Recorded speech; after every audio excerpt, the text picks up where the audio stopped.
अरे बिंदु, आज घर में बहुत काम है। आज तुझे स्कूल जाने की जरूरत नहीं है। लेकिन दादी, आज तो स्कूल में मेरा टेस्ट है। अरे एक दिन स्कूल नहीं जाएगी तो ऐसी कौन सी तेरी कलेक्टर की पढ़ाई छूट जाएगी। वैसे भी मैं देख रही हूँ आजकल तो बड़ी ढीठ हो गई है। अपनी दादी की बातें सुनकर बिंदु नाराज हो जाती है। तभी उसकी माँ कहती है, अरे बिंदु, इतनी छोटी बात पे मुंह फुलाने की क्या जरूरत है। दादी बिल्कुल सही कह रही हैं। लड़कियों को तो घर के काम काज सीखना चाहिए। अरे बहू, रमेश के लाड़ प्यार ने इसे बिगाड़ रखा है। कम से कम तू तो मेरी बात समझती है। अच्छा, मेरी पूजा का समय हो गया है, मैं पूजा करने जा रही हूँ। इतना कहकर रमेश की माँ वहां से चली जाती है। इस तरह बिंदु की दादी और माँ दोनों अक्सर उसे घर के कामों में ही उलझा कर रखते थे। कुछ दिनों के बाद राजू और बिंदु के 10वीं के रिजल्ट्स आते हैं। दोनों बच्चे दादी को अपना अपना रिपोर्ट कार्ड दिखाते हैं।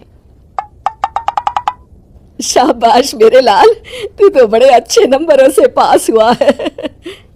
तभी बिंदु कहती है, दादी मैं भी अच्छे नंबरों से पास हुई हूँ।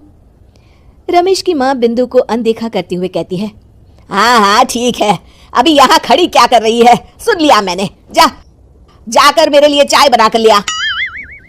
बिंदु उदास होकर चाय बनाने किचन में चली जाती है। तभी राजू कहता है, दादी मैं क्रिकेट के कोचिंग सेंटर में एडमिशन लेना चाहता हूँ। अरे वाह राजू बेटा, ये तो तूने बड़ी अच्छी बात कही। तू कल ही अपना एडमिशन करा ले, जितनी भी फीस होगी मैं दे दूंगी। अरे एक दिन मेरा पोता विराट कोहली बनेगा। इस तरह अक्सर रमेश की माँ अपनी पोती बिंदु के साथ दुर्व्यवहार करती थी। कुछ दिनों के बाद रमेश की माँ और उसकी पत्नी दोनों सास बहू मिलकर राजू का एडमिशन अच्छे स्कूल में करवा देते हैं, लेकिन बिंदु का एडमिशन नहीं करवाते। इस बात से नाराज होकर बिंदु अपनी दादी से कहती है, लेकिन दादी मुझे भी आगे की पढ़ाई करनी है। अरे क्या करेगी आगे की पढ़ाई लिखाई करके, हैं? आज से ये पढ़ाई का भूत अपने दिमाग से उतार दे। इतना कहकर रमेश की माँ वहां से चली जाती है। उस दिन के बाद से बिंदु की पढ़ाई हमेशा के लिए छूट जाती है और उसकी दादी उससे घर के सारे काम करवाना शुरू कर देती है। इस तरह उसका सारा दिन घर के कामों में ही बीत जाता था। कुछ दिन बीत जाते हैं और एक दिन रमेश छुट्टियों पर घर आता है।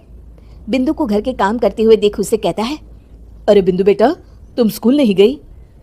पिताजी, दादी ने मेरा एडमिशन कराने से मना कर दिया है।